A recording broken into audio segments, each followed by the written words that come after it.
Assalamualaikum warahmatullahi wabarakatuh. Salam Aditya Karya Mahatva Yoda. Sahabat-sahabat Karang Taruna di seluruh Nusantara, kembali lagi dengan channel Ghazwan Aslina. Mudah-mudahan pada kesempatan ini sahabat semuanya dalam keadaan sehat selalu. Dan bagi yang tidak sehat, saya doakan semoga cepat sembuh dan bisa berkarya lagi untuk negara dan bangsa Indonesia. Pada ulasan kedua ini, saya mengajak kepada sahabat-sahabat semuanya untuk mengkaji dan menelaah isi dari bab 2 dari Permensos RI nomor 25 tahun 2019. Sahabat Karang Taruna, mari kita ulas bersama pembahasan bab 2. Dalam bab 2 mengatur tentang status, kedudukan, tugas dan fungsi Karang Taruna. Bab ini memuat 13 pasal. Mari kita telah mulai dari pasal 5 dari bab 2 ini. Dalam pasal 5 terdapat 2 ayat. Disebutkan pada ayat ke-1 bahwa Karang Taruna merupakan organisasi yang dibentuk oleh masyarakat sebagai potensi dan sumber kesejahteraan sosial. Ayat kedua menyebutkan Karang Taruna berkedudukan di desa atau kelurahan di dalam wilayah hukum Negara Kesatuan Republik Indonesia.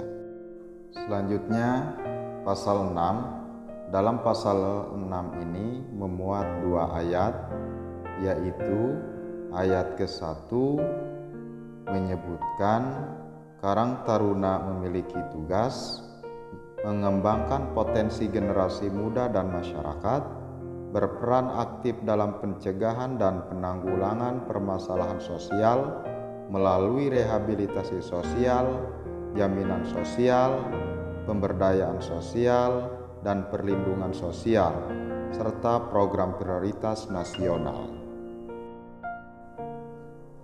Ayat kedua menyebutkan dalam melaksanakan tugas sebagaimana dimaksud pada ayat 1, Karang Taruna bekerja sama dengan pemerintah daerah provinsi, pemerintah daerah kabupaten atau kota, kecamatan, desa atau kelurahan, potensi sumber kesejahteraan sosial, badan usaha atau masyarakat.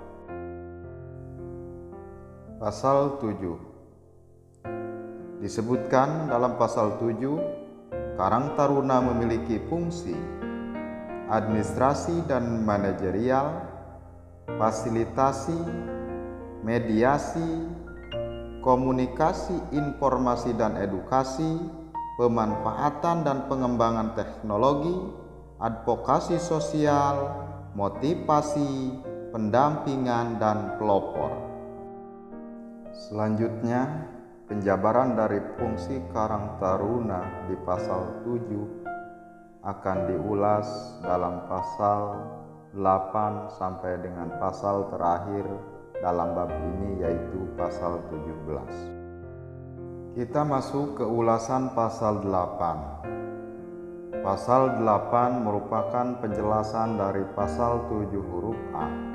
Disebutkan dalam pasal 8 administrasi dan manajerial sebagaimana dimaksud dalam pasal 7 huruf A merupakan penyelenggaraan keorganisasian dan administrasi kesejahteraan sosial Karang Taruna.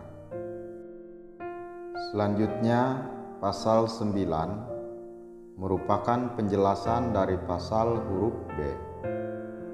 Disebutkan dalam pasal 9 fasilitasi sebagaimana dimaksud dalam pasal 7 huruf B merupakan upaya mengembangkan organisasi, meningkatkan kapasitas generasi muda, pemberian kemudahan dan pendampingan untuk generasi muda dan masyarakat. Kita masuk ke ulasan pasal 10. Dalam pasal 10 ini merupakan penjelasan dari pasal 7 huruf C. disebutkan dalam pasal 10. Mediasi sebagaimana dimaksud dalam pasal 7 huruf C merupakan upaya menengahi penyelesaian permasalahan sosial yang ada di masyarakat. Selanjutnya, ulasan pasal 11. Dalam pasal 11 ini merupakan penjelasan dari pasal 7 huruf D. Disebutkan dalam pasal 11, komunikasi, informasi, dan edukasi sebagaimana dimaksud dalam pasal 7 huruf D merupakan upaya melakukan komunikasi dan memberikan informasi untuk sosialisasi kebijakan, program, dan kegiatan pemerintah daerah, karang taruna, badan usaha, dan atau mitra kerja. Selanjutnya, pasal 12. Dalam pasal 12 ini merupakan penjelasan dari pasal 7 huruf E disebutkan dalam pasal 12. Pemanfaatan dan pengembangan teknologi sebagaimana dimaksud dalam pasal 7 huruf E merupakan upaya mengoptimalkan penyelenggaraan organisasi dan program kerja melalui metode dan teknologi sesuai dengan kebutuhan masyarakat dan perkembangan teknologi. Sekarang kita masuk di ulasan pasal 13. Dalam pasal 13 ini merupakan penjelasan dari pasal 7 huruf F memuat 2 poin pembahasan. Disebutkan dalam pasal 13 ayat 1, advokasi sosial sebagaimana dimaksud dalam pasal 7 huruf F merupakan upaya untuk melindungi dan membela generasi muda dan masyarakat yang dilanggar haknya. Ayat 2, advokasi sosial sebagaimana dimaksud pada ayat 1 diberikan dalam bentuk penyadaran hak dan kewajiban, pembelaan, dan pemenuhan hak. Selanjutnya, ulasan pasal 14. Dalam pasal 14 ini merupakan penjelasan dari pasal 7 huruf G disebutkan dalam pasal 14. Motivasi sebagaimana dimaksud dalam pasal 7 huruf G merupakan upaya memberikan semangat dan memacu pencapaian prestasi generasi muda. Selanjutnya kita masuk ke dalam pasal 15. Dalam pasal 15 ini merupakan penjelasan dari pasal 7 huruf H disebutkan dalam pasal 15. Pendampingan sebagaimana dimaksud dalam pasal 7 huruf H merupakan upaya untuk menjalin relasi sosial dengan kelompok yang diberdayakan menggunakan berbagai sumber dan potensi guna meningkatkan kesejahteraan sosial. Pasal 16. Dalam pasal 16 ini merupakan penjelasan dari pasal 7 huruf I.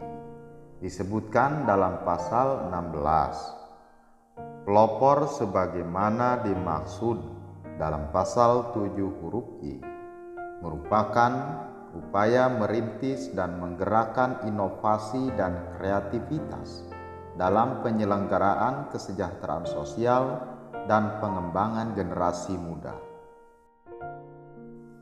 Pasal 17.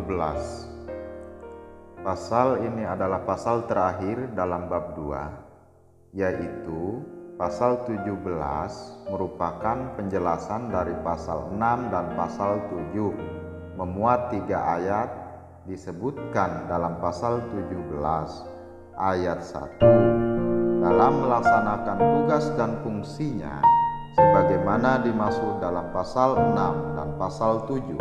Pengurus Karang Taruna membentuk unit teknis sesuai dengan kebutuhan pengembangan organisasi dan program kerja. Ayat 2. Unit teknis sebagaimana dimaksud pada ayat 1 berbentuk unit di bidang sosial, ekonomi, pendidikan, kesehatan, seni dan budaya, serta hukum. Ayat ketiga, pembentukan unit teknis sebagaimana dimaksud pada ayat 1 harus melalui mekanisme pengambilan keputusan di Karang Taruna.